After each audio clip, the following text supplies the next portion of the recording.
talking in just a few moments with Daryl Dela Cruz. He's the founder of Skytrain for Surrey.org, and his position is that Skytrain is the best option for rapid transit in Surrey.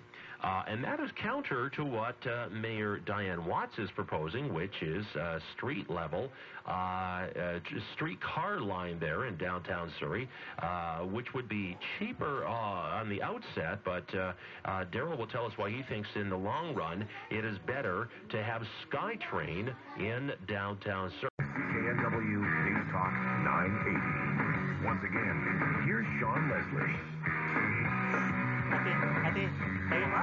Well, I mentioned in the last segment that a grade 11 student has taken on the Herculean task of drawing attention to the need for Skytrains in Surrey. Joined now by Daryl Dela Cruz. He's founder of Skytrain for Surrey.org. Hello, Daryl. How are you? I'm okay today. Hey, great. Thanks for joining us. What got you interested as a grade 11 student, Daryl? I mean, when I was in grade 11, I don't even remember what I was doing, frankly, but it wouldn't have been anything for the betterment of society, I can tell you that. Well, you see, I've actually been quite interested in transportation since I was young. It's basically a core of my life. Really? Yeah, I've done quite a lot of research on roads, rails, trains, planes, and automobiles, ships. Certainly something I center most of my thoughts around. And you clearly are a fan of Skytrain. Yes. It's actually I like the fact that it's actually one of the most successful systems in North America. Despite that our Metro Vancouver population, it's lower than all the other metros in North America. Really? So Skytrain is actually fairly successful, is it? Yes, we are in the top 10 in terms of ridership. Out of all the metro rapid transit systems in North America, despite that we've got lower populations than the rest of the other metros in the top 10. So why do you think that is? What is it that because I love Skytrain myself, whether it's the old Expo line or the new Canada line. That would come down to reliability. You see, according to TransLink, Skytrain operates with over 90% on-time service. It's also the fastest rapid transit system in Canada, at an average speed of about 45 kilometers an hour. Really? Yes. Facts they're stated on the TransLink website. It's timely and it is fairly comfortable, isn't it? I mean, the Skytrains, especially on the Canada line now, they seem to be a little bit wider. It's a pretty good ride. The Canada line trains have a maximum capacity of 400 passengers. They're a bit wider, even though they're shorter, so they can take on more passengers. So now we know, of course, that the Skytrain does terminate in Surrey. What would you like to see? Where would you like to see Skytrain go? As far as possible, really. Yeah. You see, the thing about Surrey is they're proposing light rail transit. They think it can go. The city TransLink advocates, they think it can go further for less cost. And I've done the research, and that might not necessarily be true. But isn't Skytrain pretty expensive to build?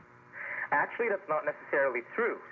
Skytrain might be a bit more costly to build because of the requirement of full grade separation. However, it does require much lower operating costs. You see, that's something that happens with automation. If you ever noticed, you board a Skytrain car, you don't see any drivers. That's right.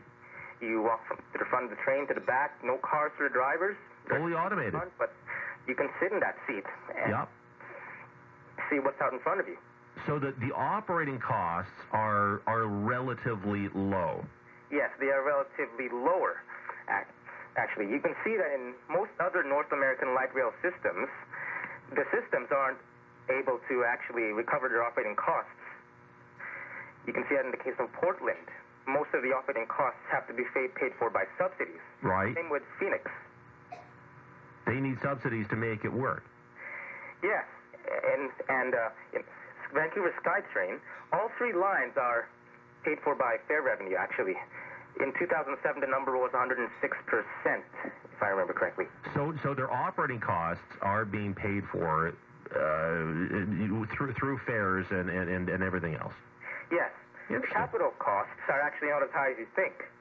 You see, most people are convinced that Skytrain costs as high as $100 million per kilometer.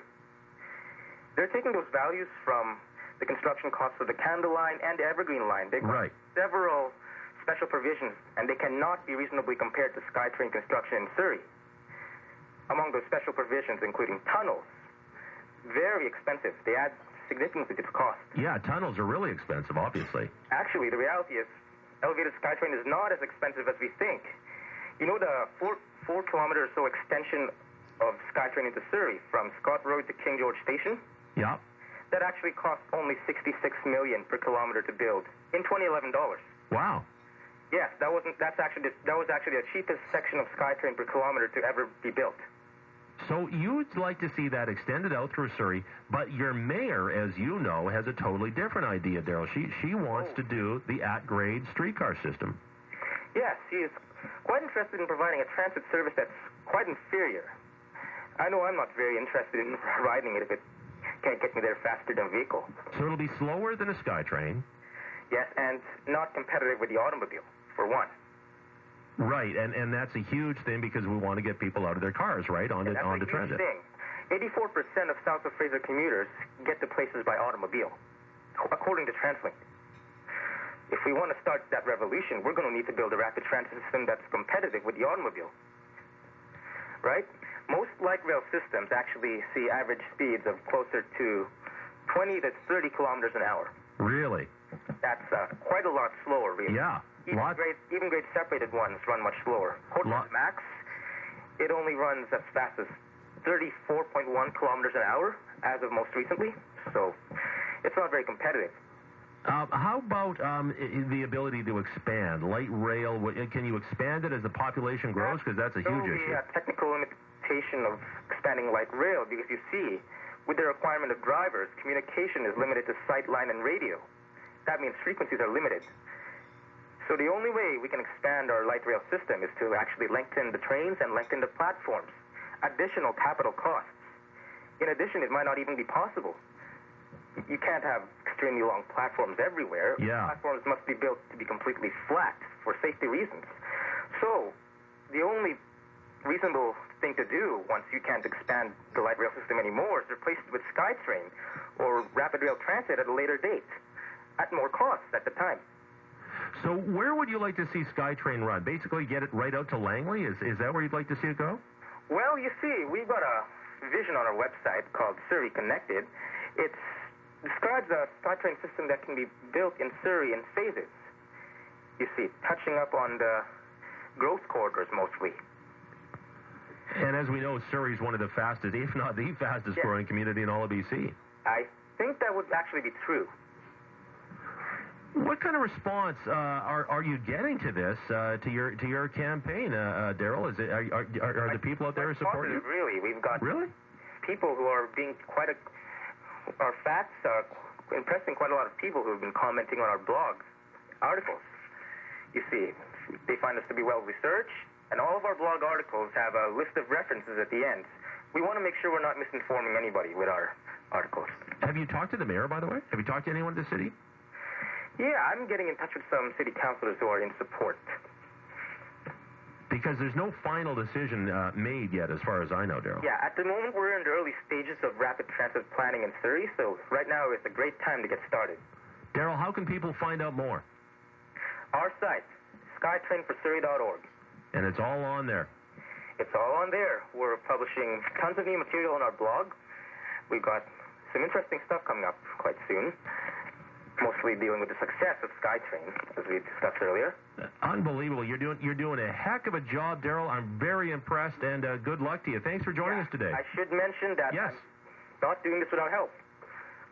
So I'm actually in this with a couple of other people who are interested in technology. Oh, is that right? Yes. After all, the more we put in the research and the effort, the better the results. There you go. Daryl, great to talk to you. Thanks again. We'll keep in touch. Okay. That's Daryl Dela Cruz. He's a founder of Skytrain for Surrey.org. Fascinating young man. All right, time just to get one email in here, and that is from Bruce.